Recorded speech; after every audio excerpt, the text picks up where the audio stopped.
Nagpahanumdum naman ang isa ka law expert sa mga kaangay sini nga mga abogado nga yara sa prosecution kag defense impeachment trial nga maghalong sa mga pahayaga ilabi na ang mga ginpagwa sa social media.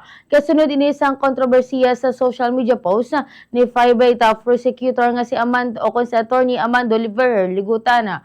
Matandaan nga ini ang gin-call out ni defense lawyer attorney Sheila Sison nga nagsiling nga hindi nagakaigo ang kaangay nga post samtang nagapadaya ng impeachment trial.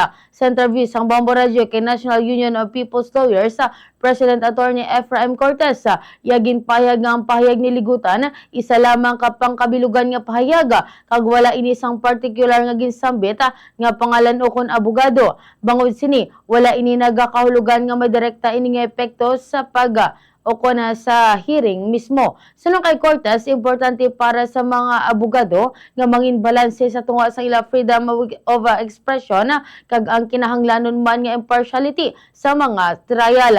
Ginatag man sa natungdan ang kabahin sang proseso sa trial ang mga objection, lagip na ang objection sa mga pamangkot nga wala nagasanto sa rules of evidence. Yari bala pamatian tanangin kabahin sang payag ni National Union of People's Lawyers, President Attorney Efraim Cortez. Ay isang general statement o rule on evidence that ang post ni Attorney Ligutan ay isang general statement o rule on evidence that misleading questions are not allowed.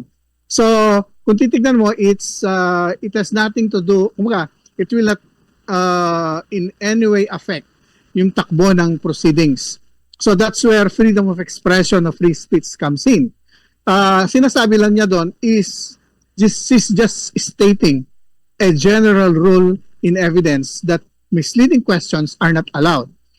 Ngayon, kung nangyayari yon habang nagkakaroon ng proceedings, I think that's beside the point.